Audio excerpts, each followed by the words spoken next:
semuanya, balik lagi di podcast kita Ganjar for Presiden 2024. Hari ini aku kedatangan narasumber Pak Mamai. Halo Pak Mamai. Damang Neng. Gimana kabarnya Bapak? Alhamdulillah masih bernapas, harus disyukuri Neng. Iya, Pak Mamai masih makin bersemangat ya Pak ya kita Iya, ya, pasti. menuju pemilu 2024. Wajib. Hitung hari. Wajib. 10 hari lagi jangan lupa kita bakalan coblos presiden kita. Jangan lupa coblos nomor berapa Pak? 3 nomor dong. 3 dong. Insya Allah 3. Insya Allah 3 tidak ya berubah. Pak ya. Pak Mamai, Riri mau nanya-nanya sedikit nih Pak tentang pemilu 2024 ini, tapi jauh sebelum itu, Riri mau tanya dulu, Pak Mamai baru pertama kali ini ikut andil dalam pemilu 2024 atau sebelumnya pernah juga nih Pak? Alhamdulillah, sebelumnya kami 2014, 2019 saya pribadi, kemudian ada rekan-rekan relawan sukarela ya, itu kami mendukung Pak Jokowi. Wow, Kami ikut tempur di lapangan langsung, bukan tukang cuap-cuap, tapi bertempur di lapangan 2014-2019 untuk mendukung Pak Jokowi jadi presiden saat itu. Alhamdulillah. Dua periode ya Pak ya? Iya, betul. Oke. Gimana nih Pak, tanggapan Pak Mamai selama 2 periode tersebut, pengalamannya gimana sih Pak? Nah, ya 2014 pertempuran yang sangat berat. Ya, 2019 tidak terlalu berat karena kami ini khusus bertempur di Jawa Barat ya, begitu. Dan alhamdulillah beliau waktu itu bisa terpilih jadi presiden. Itu menjadi sesuatu yang membanggakan buat kami yang memang bertempur di lapangan. Jadi kebanggaan ya Betul, Pak ya, tentunya siapapun juga yang mendukung seseorang kemudian berhasil pasti menimbulkan kebanggaan. Ditambah lagi di dalam periode pertama beliau melaksanakan tugas kan semua juga tahu ya, bahwa banyak hal-hal baru yang dinilai jauh lebih baik dari presiden sebelumnya. Baik. Begitu kira-kira, itu pandangan sebelumnya ya. Oke. Pak Mamai, dengar-dengar boleh Riri sedikit singgung, berarti Pak Mamai ini agak sebagai fans sekaligus penggemar berat Pak Jokowi ya Pak ya sebelumnya. Fans berat, sangat berat. Karena kami bukan untuk kepentingan pribadi kami ya. Kami menaruh harapan besar. Beliau itu akan membawa negara ini menjadi negara yang makmur. Betul.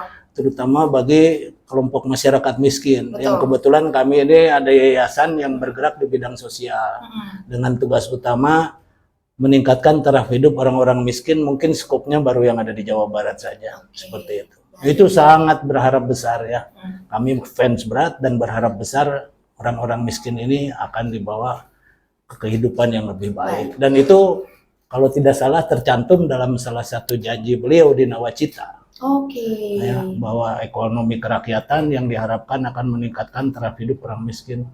Tapi sayangnya kenyataannya ya kurang berjalan dengan baik ya Pak ya? Tidak melihat ada tanda-tanda ke arah situ. Pak, maaf nih, Riri akan menyinggung tentang isu-isu yang beredar di luar sana tentang presiden kita. Sempat ada opini kalau bahwa Pak Jokowi itu melanggar aturan terkait isu ikut campur keputusan MK, yaitu beberapa hal yang harusnya aturannya A jadi B sekarang. Terus belum lagi juga ada isu-isu tentang para PNS yang harus ikut mendukung apa keputusan beliau, bla bla bla dan lain sebagainya. Gimana tanggapannya Pak Mamai untuk hal itu Pak sebagai fans dan sekaligus penggemar Pak Jokowi sendiri? Kalau dari sudut hukum ketatanegaraan saya harus fair ya. Saya bukan ahli di bidang itu. Baik. Jadi saya tidak akan menyinggung apakah itu benar secara hukum atau tidak. Tapi secara moral, pribadi ini sebagai orang yang dulu ngefans berat terhadap dia, secara moral dan kepatutan keelokan rasanya tidak elok. Ya, dan sangat mengejutkan buat kami ya, seseorang yang kami kagumi yang tidak pernah terfikir akan melakukan hal negatif bisa melakukan hal yang tidak elok seperti itu.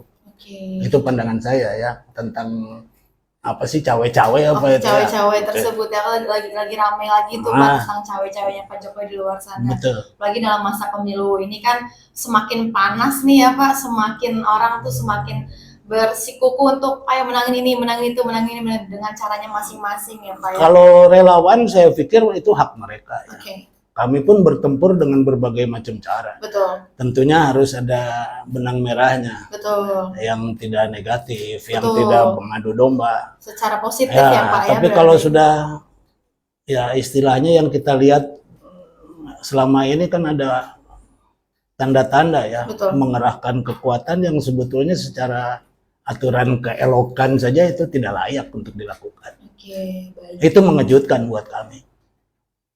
Oke, Pak Mamai. Menurut Pak Mamai kira-kira apa nih Pak? Kalau untuk isu tersebut, apa sih yang mendorong Pak Jokowi akhirnya melakukan hal tersebut yang sehingga dianggap sebagai melanggar hukum di mata masyarakat? Karena ini yang ngomongin udah bukan kita berdua, tapi banyak banget kan di sosial media beredar, wah Pak Jokowi kayak gini, Pak Jokowi kayak gini, Pak Jokowi kayak gini. Gimana tuh Pak? Bapak sebagai apa ya, historinya pernah mendukung Pak Jokowi Fans sendiri. berat, kami fans berat, pengagum, dan berharap besar dari beliau ya, bisa melakukan sesuatu yang luar biasa buat negara ini.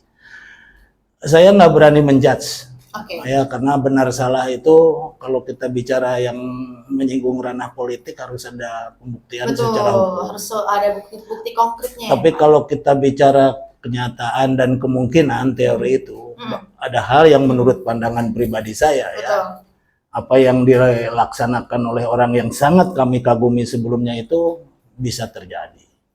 Satu, apa tuh Pak? Ini kan kita juga nggak pernah lihat ya, nggak ada tanda-tanda pada saat periode pertama beliau memimpin sebagai presiden. Kalau kita mau bicara tentang mencari materi ya, tidak kami lihat ada tanda-tanda itu. Kami juga bukan orang nongkrong di kampung yang nggak punya network informasi di pusat. Ya, kami tidak melihat adanya informasi ataupun tanda-tanda pada saat periode pertama itu ada keinginan lah dari beliau untuk mencari harta. Kami nggak lihat dan tidak mendengar itu ya. Kemudian masalah kalau disebut dinasti saat itu pun nggak kami dengar tuh. Kita semua tahu awalnya anaknya itu hanya dagang martabak katanya, kemudian belakangan jadi wali kota. Ya saya pikir normal saja, itu hak mungkin ya dari setiap warga negara untuk mencalonkan diri jadi wali kota. Mungkin hak pula dari Pak Jokowi untuk mendidik anaknya menjadi seorang pemimpin, kader pemimpin yang diawali tentunya belajar sebagai seorang wali kota. Betul. Tapi kalau terus loncat tahu-tahu sekarang dicalonkan jadi cawapres, yang juga sekali lagi ya saya nggak berani bicara tentang aturan ini benar secara hukum atau tidak. Ada ketidakelokan lah, sesuatu yang sangat janggal. Mengherankan begitu ya buat kami fans berat, kok ini jadi begini gitu. Itu jelas ada di benak kami, dan banyak tentunya fans Jokowi pun yang berpikir sama seperti kami. Ini ada apa sih? Kekecewaan tersebut ya Pak. Betul ya, itu ya. Jadi kemungkinan lain itu bisa saja terjadi ya, bahwa kecenderungan atau terjadinya perilaku beliau untuk memihak dengan cara-cara yang tidak elok ini bisa saja terjadi dengan beberapa kemungkinan. Ya, satu misalnya bisa beliau sendiri, bisa ya, ini ada kemungkinan beliau mempersiapkanlah sesuatu untuk bekal hidup pada saat sudah tidak jadi presiden. Atau mungkin lingkar dekat beliau, Bapak udah diam-diam saja, nanti kami persiapkan untuk bekal Bapak kalau sudah tidak jadi menjadi presiden, begitu ya. Dan itu tentunya terlaksana tanpa diketahui oleh publik ya. Betul. Pasti secara diam-diam. Mungkin saja menjelang akhir periode beliau sebagai presiden kedua kalinya, belakangan baru sadar bahwa apa yang dipersiapkan itu beliau sadari sebagai sesuatu yang melanggar hukum, tidak benar secara hukum ya, sehingga menjadi suatu kekhawatiran. Waduh, ini bagaimana kalau saya sudah tidak jadi presiden kemudian ini dibuka? Betul. Ya, tentunya kalau dibuka akan ke ranah hukum. Ranah hukum tentunya bisa ada sanksi-sanksi yang tidak diinginkan oleh siapapun juga yang menyadari telah melakukan suatu kesalahan secara hukum. Apakah ini bisa disebut blackmail gitu ya Pak? No, kalau itu ada dua kemungkinan ya. Satu, memang mempersiapkan sesuatu untuk bekal hidup, tapi belakangan baru sadar bahwa ini salah secara hukum. Kedua, bisa jadi ini negara kita kan penuh dengan potensi alam yang sangat-sangat menggiurkan buat negara besar di luar Indonesia. Kita tahu lah, dari zaman Belanda juga datang ke sini, penjajahan, mengadu domba bangsa, semua demi kepentingan materi bagi negara mereka. Sekarang kita lebih tahu lagi, dunia lebih tahu lagi berbagai macam potensi alam yang ada di bawah tanah Indonesia itu luar biasa. Itu banyak digunjingkan ya, termasuk apa yang kemarin ini pun diributkan, nikel lah, inilah, kita juga belum tahu pastinya ada uranium atau ada apa lagi ya. Betul.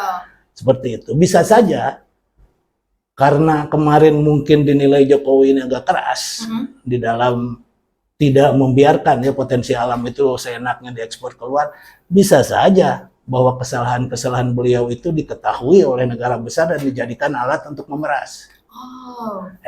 Saya tahu ini kamu ada ini, buktinya ada di kami. You mau nurut untuk dukung presiden yang kami inginkan atau kami buka kepada publik. Jadi ada dua kemungkinan itu. Bisa jadi tanpa disadari mempersiapkan bekal untuk kehidupan sesudah tidak menjadi presiden, belakangan baru sadar ini salah secara hukum. Sehingga dua hal ini menyebabkan dia terpaksa harus memilih salah satu calon presiden yang dijamin akan menyelamatkan kehidupan mereka. Begitu. Jadi memihak ya Pak ya? Itu sangat mungkin terjadi. Betul. Ya, bahwa kita harus lihat kenapa seperti itu, memihak kepada si A atau apa, kan ada beberapa kemungkinan. Itu ya, kemungkinan bisa terjadi seperti itu. Apakah memang karena kesalahan yang beliau lakukan sendiri atau blackmail yang dilakukan oleh negara luar yang punya kepentingan luar biasa di negara ini. Itu aja kalau pandangan pribadi saya seperti itu. Karena sebelumnya kami nggak melihat ada tanda-tanda tuh nyari duit kayak ya. Yang kita tahu Pak Jokowi kan track recordnya dia tulus untuk bangsa ya Pak. Ya, justru itu kami fans beratnya sangat terkejut. Betul. Sangat terkejut. Ya, awal-awalnya kami juga menganggap beliau ini seorang ahli bermain catur ya, grandmaster. Ini pasti langkah-langkah awal, jangan dulu berasumsi. Betul. Ya, kita belum tahu nih langkah akhirnya seperti apa, sasarannya kemana. Awalnya kami pun berpikir seperti itu. Tapi belakangan begitu melihat, waduh ini aparat kok gerak ini, wah ini nggak benar. Mencium bau-bau kecurangan. Betul. Kita, ya, Pak. Betul. Apalagi kita sebagai masyarakat yang jelas kita tahu apa yang dihasilkan kerja oleh dari presiden kita dan semua itu kan transparan, sekarang bisa dilihat dari sosial media ya Pak ya. Jujur mungkin Bapak sebagai fansnya juga kecewa atas apa yang terjadi belakangan ini. Jelas kecewa dan ada kekhawatiran. Kekhawatiran seperti apa tuh Pak untuk bangsa negara ke depan? Ya kalau sampai ini menjadi sesuatu yang terjadi ya, misalnya seorang presiden yang terpilihnya akibat hal-hal tadi tersebut ini ya, sudah jelas bukan seorang presiden yang tulus, yang baik dong. Betul. Ya kalau melindungi seseorang yang punya kesalahan, bukan presiden yang baik. Ya kalau juga ada blackmail sehingga dipaksa harus memilih seseorang yang diharapkan jadi presiden, tentu presiden itu punya kepentingan bagi orang yang melakukan blackmail terhadap Pak Jokowi. Ya kami hanya menghitungnya secara logika di situ.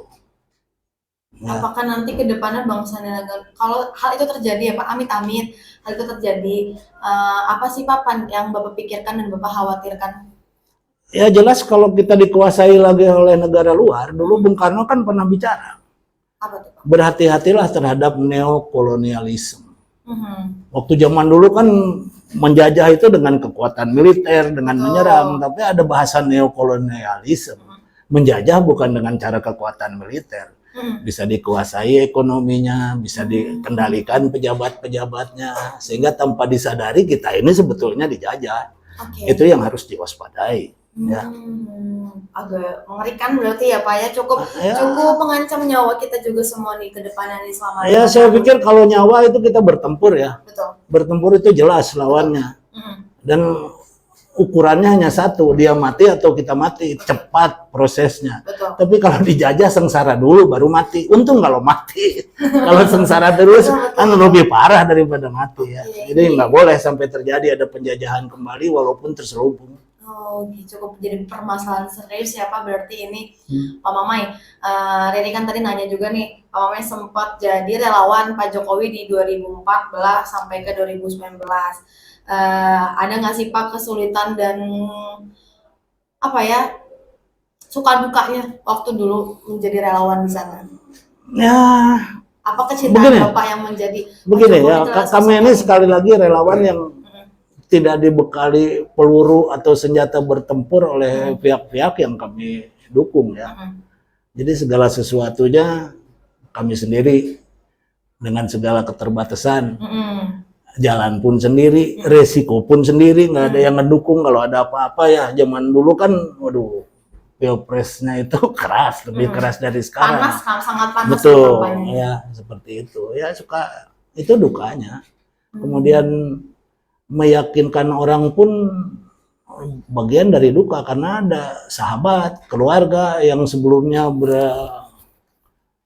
berbeda pandang, ya itu kan setengah mati harus mengingatkan mereka untuk mau mendukung yang kami yakini sebagai orang baik. Itu banyak terjadi zaman dulu, adik kakak aja bisa bermusuhan gara-gara pilpres. Itu kenyataan di lapangan. Seharusnya tidak terjadi sih. Lagi. Baik, Pak Mamai, berarti kan ini Pak Mamai sebagai pandangan fans fanatik Pak Jokowi ya Pak ya. Adakah saran terakhir nih Pak, saran untuk hal ini tidak terjadi di luar sana, dimana kan banyak juga nih, masih banyak beredar fans Pak Jokowi di luar sana.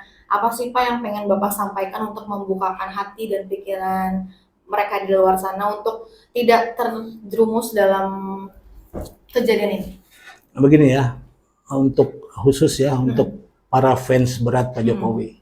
Perlu saya ingatkan juga bahwa kami ini fans berat. Betul. Yang ikut bertempur, bukan hanya ngefans saja. Betul. Kami ikut bertempur di lapangan ya, jadi tidak diragukan.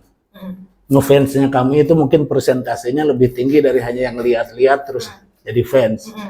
Tapi begini, ini urusan keselamatan negara dan bangsa. Ya, jangankan orang yang kita jadikan fans, keluarga sendiri pun kalau berbahaya, kita tahu berbahaya untuk keselamatan dan negara, kita harus selamatkan, singkirkan. Jangan ikuti apa yang menjadi langkah atau pemikiran atau apapun juga yang dia lakukan. Kita harus fokus. Pemilihan presiden ini kan suka dibilang pesta rakyat. Rakyat di situ ada, tapi jangan bahasa pesta, karena pesta itu hura-hura. Betul. Ini mempertaruhkan nasib hidup rakyat. Betul. Jadi jangan pestanya ini dianggap asal rame ya, sembarangan pilih tanpa berpikir, tanpa menganalisa, tanpa menghitung dampaknya apa yang akan terjadi. Betul. Kalau apa yang kita pilih itu salah. Jadi kalau boleh saran terhadap sahabat-sahabat sesama fans berat Jokowi, coba direnungkan kembali. Ini bukan masalah idola. Betul. Ini masalah keselamatan negara dan bangsa. Coba direnungkan kembali, sekiranya apa yang barusan saya sampaikan, kalau memang ada kesalahan yang disengaja maupun tidak disengaja oleh beliau yang melanggar hukum, timbul rasa ketakutan nantinya akan diproses secara hukum dan bisa berisiko dibui, atau ada negara luar yang memblackmail, memaksa beliau untuk mendukung salah satu paslon yang memang bisa jadi kaki tangan dari kepentingan negara luar. Itu saja. Ya, sekali lagi saya menghormati, saya juga memahami apa perasaan sesama fans Jokowi ya, karena kami mengalami di lapangan, kami juga sempat terpesona, sempat bahagia terhadap prestasi kerja beliau ya, terhadap prestasi kerja beliau di periode pertama. Tapi kembali saat ini kita harus mengambil sikap, ini keselamatan negara dan bangsa. Itu anak cucu kita termasuk di situ. Silahkan berpikir jernih, renungkan kembali, dan ambil keputusan. Karena 10 hari lagi ya Pak ya. Orang boleh ingin jadi presiden, tercatat sebagai presiden Republik Indonesia. Bangga tercatat, pernah jadi presiden ya. Tapi dia lupa, akan ada presiden berikutnya yang tercatat. Jadi kalau bahasa pasar sih, itu kodian. Yang penting kalau tercatat sebagai penyelamat bangsa itu lain. Karena belum tentu ada orang yang bisa menjadi penyelamat bangsa, karena momen itu tidak datang setiap saat. Jadi mari kita jadi penyelamat bangsa saat ini. Itu lebih hebat dari tercatat sebagai seorang presiden. Wah, keren banget nih Pak masukannya. Pak Mamai, aku terima kasih banget. Ini kan 10 hari lagi kita mau pemilihan presiden ke 2024. Boleh aku tadi kan udah minta saran sama Pak Mamai. Sekarang aku mau minta bantuan ke Pak Mamai buat yakinin ke para pemirsa kita nih 10 hari lagi untuk jangan salah pilih, untuk direnungkan lagi, untuk dipastikan lagi, yakinkan lagi hati kalian untuk jangan lupa pilih pasangan nomor 3. Silahkan berpikir jernih, tapi insya Allah nomor 3 itu yang amanah. Siap. Terima kasih Pak Mamai. Sama-sama. Selamat siang semuanya. Dadah.